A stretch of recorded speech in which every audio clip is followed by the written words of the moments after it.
Hello friend, welcome to my YouTube channel technical question hub. मैं हूं आलोक रंजन और मैं लेकर आया हूं डिस्टिलेशन कॉलम का 7वां प्रश्न। दोस्तों, आज का जो प्रश्न है वो ये है कि what is azeotropic distillation. Azeotropic distillation क्या है? दोस्तों, एजोट्रोपिक होता क्या है, कितने टाइप के होते हैं, एजोट्रोपिक मिक्सचर क्यों नहीं सेपरेट होते हैं, या जो एजोट्रोपिक मिक्सचर को ब्रेक करने के लिए जो एजोट्रोप ब्रेकर यूज करते हैं उसकी प्रॉपर्टी क्या होती है, इन सब पे ऑलरेडी मैंने वीडियो बना रखी है। और फाइनली अब मैं एजोट्रोप डिस्टिलेशन होता क्या है वो समझाना चाह रहा हूँ। दोस्तों, एजोट्रोपिक मिक्सचर का ये प्रॉपर्टी होती है कि वो कांस्टेंट बॉइलिंग होते हैं, यानी कि वो साथ साथ वेपराइज होते हैं, साथ साथ कंडेंस होते हैं, यानी कि उसका जो ड्यू पॉइंट है या बबल पॉइंट है वो सेम होता है, या सेम कह लो या क्लोज कह लो, या उनके रिलेटिव वोलेटिलिटी की जो डिफरेंस होती है वो भी एक क्लोज होती है, यूनिक मतलब सेम होती है एक तरह से कह लो, जिसकी वजह से उसे हम अच्छे से इजीली डिस्टिलेशन, जो सिंपल डिस्टिलेशन होता है उसकी सहायता से सेपरेट आउट नहीं करते। तो उन्हें सेपरेट करने के लिए हम किसी एक अलग थर्ड कंपोनेंट का इस्तेमाल करते हैं, और वो थर्ड कंपोनेंट एजोट्रोप डिस्टिलेशन में जो है वो एजोट्रोप ब्रेकर कहलाएगा या इंट्रेनर कहलाएगा। लेकिन अगर वही अगर थर्ड कंपोनेंट अगर हम एक्सट्रैक्टिव डिस्टिलेशन में यूज करें तो उसे हम सॉल्वेंट कहेंगे। और एजोट्रोप डिस्टिलेशन और एक्सट्रैक्टिव डिस्टिलेशन में डिफरेंट क्या है वो भी मैंने अलग वीडियो बना के बता दिया है। तो इसमें हम बस ये समझेंगे कि एजोट्रोप डिस्टिलेशन होता क्या है। दोस्तों, एजोट्रोप डिस्टिलेशन का यूज हम वहाँ करते हैं जहाँ पे लिक्विड मिक्सचर साथ साथ बॉयल होते हैं, साथ साथ कंडेंस होते हैं। तो उस केस में उनको अलग करने में बहुत दिक्कतें आती हैं। तो उस कंडीशन में एजोट्रोप डिस्टिलेशन में हम क्या करते हैं, कोई एक थर्ड कंपोनेंट मिला देते हैं, और वो क्या करता है कि जो दो लिक्विड मिक्सचर हैं उनमें से किसी एक के साथ सोल्यूबल होके उसकी जो बॉइलिंग पॉइंट है उसे क्या कर देता है दोस्तों, घटा देता है। उसके बॉइलिंग पॉइंट को, किसी एक कंपोनेंट के बॉइलिंग पॉइंट को घटा देगा और उसे लेके सेपरेट हो जाएगा, और दूसरा कंपोनेंट को अकेला छोड़ देगा, यानी कि वो अच्छे से अपना क्या हो जाएगा, सेपरेट हो जाएगा। एक एग्जाम्पल के रूप में मैं समझा रहा हूँ दोस्तों। इथेनॉल जो है, जो डिहाइड्रेशन ऑफ इथेनॉल होता है वो जो एजोट्रोप डिस्टिलेशन के माध्यम से ही होता है। उसमें क्या होता है दोस्तों कि इथेनॉल की बॉइलिंग पॉइंट हमारे 78.37 डिग्री है, यानी 78.4 सेंटीग्रेड है। वाटर की बॉइलिंग पॉइंट क्या है, 100 डिग्री है। तो जब हमें इथेनॉल में से वाटर को निकालना है, जैसे 90% इथेनॉल है, 10% वाटर है, तो हमें 100% इथेनॉल चाहिए, वाटर नहीं चाहिए। तो उस केस में आप देखोगे कि दोनों की बॉइलिंग पॉइंट तो सेम है, 78.4 और 100। जैसे आप हीटअप करोगे पानी और इथेनॉल को, तो साथ साथ कुछ वाटर के मॉलिक्यूल्स जो है इथेनॉल में जरूर आ जाएंगे, 100% नहीं होगा सेपरेशन। तो उस केस में हम क्या करेंगे, बेंजीन का थर्ड कंपोनेंट के रूप में बेंजीन का यूज कर लेंगे। बेंजीन की बॉइलिंग पॉइंट होती है 80 डिग्री।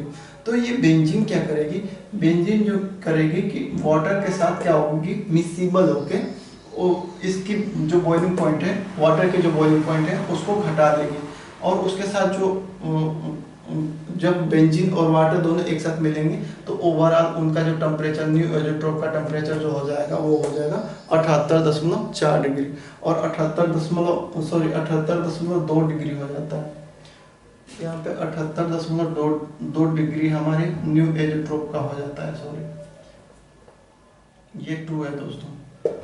तो ये जो है, ये तो समझ में आ गया कि एथेनॉल और वाटर में जो हमें बेंजीन मिला है उसका काम क्या हुआ कि वो क्या किया, वाटर के साथ क्या दोस्तों मिलके न्यू एजोट्रोप बना लिया, और वाटर की बॉइलिंग पॉइंट जो जहाँ पे 100 डिग्री हो रही थी, अब वो वाटर 78.2 डिग्री पे ही नया एजोट्रोप बना के ऊपर आ जाएगा।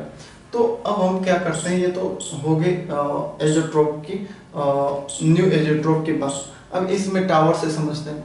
यहाँ पे हमारा एथेनॉल है और वाटर है।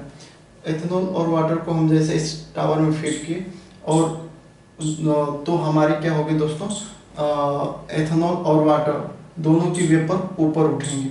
एथेनॉल और वाटर दोनों की वेपर ऊपर उठेंगी, जिसमें से अगर हम टेम्परेचर 100 डिग्री रख रहे हैं तो एथेनॉल और वाटर दोनों की वेपर ऊपर उठेंगी। लेकिन दोस्तों, जो इथेनॉल की वेपर है, जो लिक्विड मिक्सचर में जो एथेनॉल है वो यहाँ पे हम जैसे बेंजीन, यहाँ पे दोस्तों ऊपर से हम बेंजीन गिराएंगे। ऊपर से हमारा जो थर्ड कंपोनेंट है वो बेंजीन होगा। ऊपरी ट्रिप पे हमारे बेंजीन है, बेंजीन नीचे नीचे आएगी। यहाँ पे हम फिट किए एथेनॉल और वाटर को, तो बेंजीन क्या करेगी, वाटर को अपने साथ एब्जॉर्ब करके उसके बॉइलिंग पॉइंट को घटा देगी और 100 डिग्री का जो वाटर है वो बेंजीन के साथ मिलके तुरंत ऊपर आ जाएगा और यहाँ पे कंडेंस हो जाएगा, कंडेंसर में कंडेंस हो जाएगा और कंडेंसर में कंडेंस होकर बेंजीन और प्लस वाटर जो है डिकेंटर में आएंगे। और डिकेंटर में क्या होगा दोस्तों, डिकेंटर में हमारा लेयर सेपरेशन कर देंगे। जो बेंजीन की लेयर, टॉप लेयर जो होगी ऊपर, ये जो मैंने 2 लेयर बताई हैं, तो ये बेंजीन अपनी लेयर बना लेगी और नीचे हमारा पानी हैवी है, उसकी डेंसिटी हाई है, तो नीचे नीचे पानी की लेयर बन जाएगी। तो अब हम क्या करेंगे, 100 ग्लास में देखेंगे, 100 ग्लास में देखेंगे कि पानी की लेयर कितनी है और पानी को यहाँ से सेपरेट आउट, इधर पानी को ड्रेन कर देंगे और बाकी जो बची बेंजीन को, बेंजीन की लेयर जैसे आई तो उसे हम फिर से इसी में फीड कर देंगे, यानी कि इसी टावर में फीड कर देंगे और ये प्रोसेस बार बार होती रहेगी। तो यहाँ पे पानी जो है ऊपर से निकल गया और जो एथेनॉल है जो दोस्तों, प्योर एथेनॉल हमारा बॉटम से हमें मिल जाएगा, बॉटम प्रोडक्ट में हमारा एथेनॉल मिल जाएगा। इसे अगर आपको नहीं समझ में आया एक बार में तो फिर मैं समझाना चाहूँगा कि हमारे पास एथेनॉल और वाटर है। एथेनॉल और वाटर में से हमें पूरा का पूरा एथेनॉल को अलग करना है, पानी को अलग करना है। चूँकि ये एजोट्रोप मिक्सचर बना लेंगे तो उसके लिए हम बेंजीन को थर्ड कंपोनेंट में मिलाएंगे, जो वाटर के साथ क्या होगा, वाटर के साथ मिलके वाटर की बॉइलिंग पॉइंट को घटा के ऊपर टॉप प्रोडक्ट में आ जाएगा और जब टॉप प्रोडक्ट में आ जाएगा तो फिर उसको ईजिली हम लेयर सेपरेशन कर देंगे, पानी को अलग कर देंगे और बेंजीन फिर यहीं रिसाइकल हो जाएगा और हमारा जो नीचे हमारा प्रोडक्ट मिलेगा एथेनॉल 100% प्योर मिलेगा, 99.99 का।